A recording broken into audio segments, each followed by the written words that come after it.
Hi, good morning. I'm Miss Garcia, and today I'm going to read Chapter 10 of School Days According to Humphrey. Chapter 10, The Very Worst Day. That Monday was an unsqueakably difficult day, more difficult than any day we had last year in room 26. First, Thomas said that he'd seen a wolf while he was walking to school. But Mrs. Brisbane got him to admit it might have been a big dog. Mrs. Brisbane reminded him not to exaggerate. Worst yet, Phoebe had forgotten her spelling homework and burst into tears, which made me feel sad. Next, Mrs. Brisbane asked Paul to come up to the board for some math problems, and both Small Paul and Tall Paul jumped out of their seats. When they got up to the board at the same time, they glared at each other. The other students laughed. "Sorry, guys, I meant Paul G," Mrs. Brisbane explained. Tall Paul turned red and Small Paul scowled as he returned to his seat. Small Paul liked to do math problems in front of the class. Tall Paul got the problem wrong and turned an even deeper shade of red. As if that wasn't bad enough, Kelsey skinned her knee at recess and had to go to the nurse's office. Then Mrs. Brisbane had an excellent idea, as she often does. She decided to put me in my ball and let me roll up and down the aisles. She probably wanted to get her students' minds off their problems. It would be very interesting if all humans could get a hamster's eye view of their world at least once. If they did, they would probably clean their shoes more often. There really are unsqueakably awful things stuck to the bottoms of many shoes. Humans should pay more attention to their socks, too. On that day, both Thomas and Kelsey had on mismatched socks. They'd also realize how much they tap their feet and move around in general, even when they think they're sitting still. As I spin around the classroom, I'm always glad. I have that ball to protect me. Despite the dangers, I kept rolling around lazily. The students were reading to themselves, and after a while, didn't even seem to notice me. As I approached Rosie's table, I decided it would be interesting to get a closer look at her wheelchair. I still hadn't figured out exactly how she would pop a wheelie. Rosie saw me coming closer, and her eyes sparkled. "Hi, Humphrey," she whispered. But when I got a little closer, Holly let out a yelp and grabbed my hamster ball, picking it up so quickly I was doing somersaults inside. "Eek!" I squeaked. "What is it, Holly?" the teacher asked. "Humphrey could trip up Rosie's wheelchair. He got way too close," she said, holding up the ball. "But I've got him now."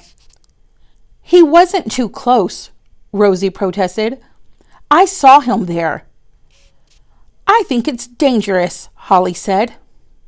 "The way you picked him up is dangerous," Rosie replied. "You could have hurt poor little Humphrey." I don't like to think of myself as poor little anything, but she was right. I wasn't hurt, but I was definitely dizzy. "You must remember to be gentle with Humphrey," Mrs. Brisbane said, as she took the ball from Holly. She peered in through the yellow plastic. "Are you all right?" I squeaked, though it was a weaker squeak than usual. Mrs. Brisbane put me back in the cage, satisfied that I was okay. I headed straight for my sleeping hut, which was the safest, quietest place I knew. I crawled out a little while later when I heard Rolling Rosie ask if she could speak to Mrs. Brisbane. The room was empty because it was lunchtime. "You didn't pop a willy again, did you, Rosie?" the teacher asked. No, Rosie answered. It's about my assistant. Holly? Mrs. Brisbane said. Why don't you tell me what's on your mind? Rosie wheeled up close to the desk, and she and Mrs. Brisbane talked. Og and I were as silent as could be, so we could hear every word they said. I don't think I need an assistant, she explained. I can do almost everything myself. So could you tell Holly not to help me anymore? Mrs. Brisbane was silent for a moment. I could, she finally said, but do you really want me to? Yes, Rosie answered. I know Holly wants to help, but she helps way too much. She helps me when there's no problem at all. Sometimes she gets in the way. Have you told her that? Mrs. Brisbane asked. Rolling Rosie nodded. I said she didn't need to help so much. It didn't work. Again, Mrs. Brisbane was silent for a while. I can see you don't need much help, Rosie, but maybe Holly does, she finally said. Holly? Rosie sounded really, really, really surprised. She likes to help, Mrs. Brisbane explained. I think she'd be pretty upset if I said you didn't need her anymore. Maybe she could help someone else, Rosie suggested. Let's give her one more chance, Rosie, Mrs. Brisbane said.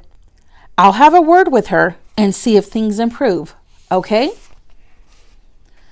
Good old Mrs. Brisbane. She really knew how to handle students. Now we'd better eat. I'm going down to the lunchroom too, she said. As they headed out of the classroom, I couldn't wait to talk to Og. Were you listening, Og? I asked my neighbor.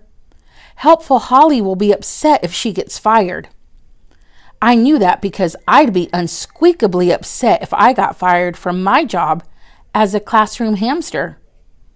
Boing, boing, boing, Og agreed, splashing in his water. I thought the day would never end, but at last the afternoon bell rang. As the students gathered up their backpacks, Mrs. Brisbane took a sheet of orange paper and approached Phoebe. Phoebe, I have an idea to help you remember your homework, she said. Each day we'll put a big, colorful reminder in your backpack so you won't miss it. What do you think? Okay, Phoebe said. I've written your homework assignment on it. All you have to remember is to bring it back, Mrs. Brisbane continued. Phoebe nodded. I will, she promised. You can do it, Phoebe, I squeaked. Then I hopped on my wheel and started spinning as fast as I could. I think she was smiling when she left the room. The day took a turn for the better after school, when some of my old friends from last year came back to room 26. There was Raise Your Hand, Heidi Hopper, and her best friend. Stop Giggling Gail Morgenstern, along with Repeat It Please Richie Rinaldi. I was spinning on my wheel when they came in, and I was so glad to see them. I stopped suddenly and almost tumbled off. Please don't make sudden stops when you're spinning on a wheel. Hi, hi, hi, I squeaked. I'm not sure they could hear me over the loud splashing sounds Og was making. Humphrey, my favorite hamster, Heidi said as she rushed up to my cage. Gail giggled. Og, my favorite frog, she said as she hurried to my friend's tank. And you're my favorite teacher, Richie told Mrs. Brisbane. Thank you, Richie, she replied. But you have to give Miss Becker a chance. She's an excellent teacher.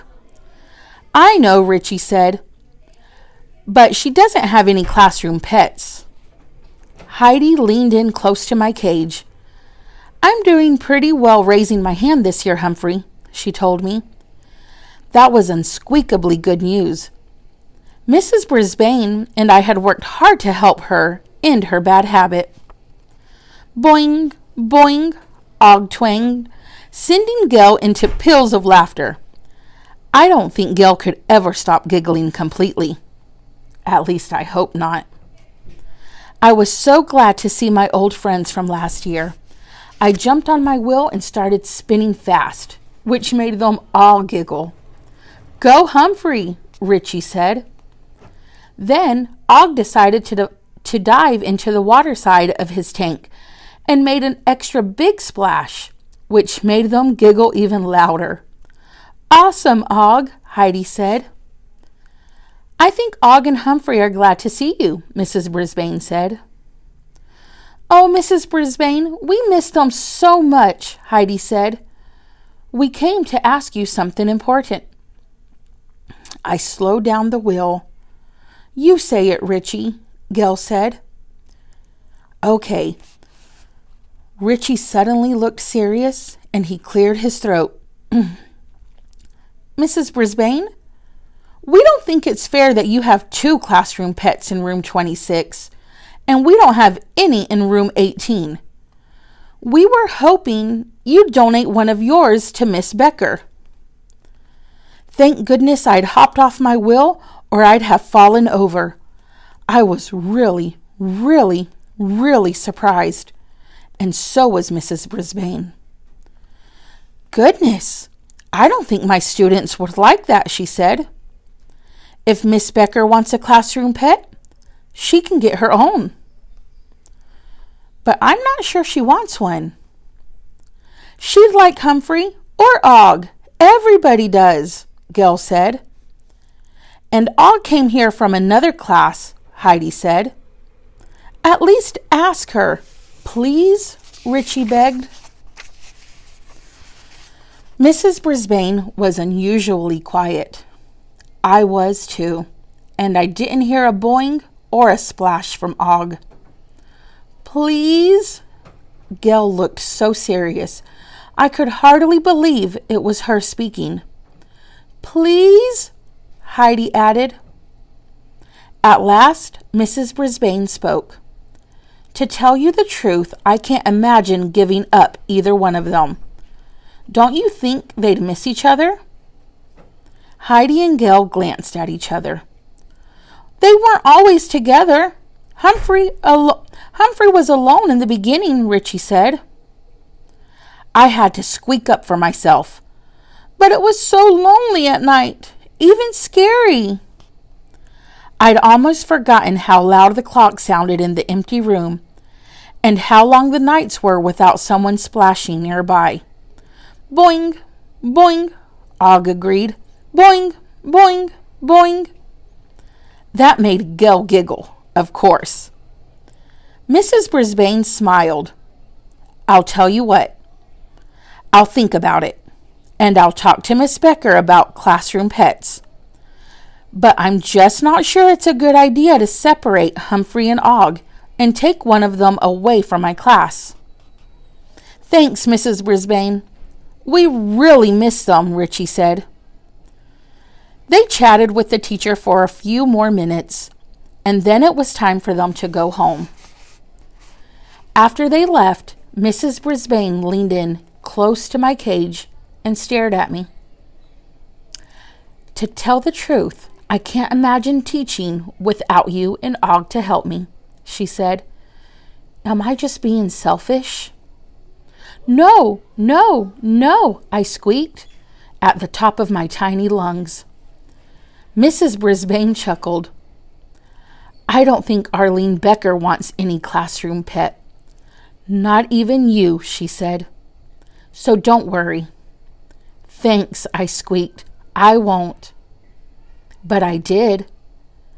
I worried and worried and worried some more. And even though he hatched from an egg and was cold-blooded, I could tell that Og was worried too. Humphrey's rule of school. It's actually possible to be too helpful. Well, thank you for listening to me today. That was Chapter 10 of School Days According to Humphrey.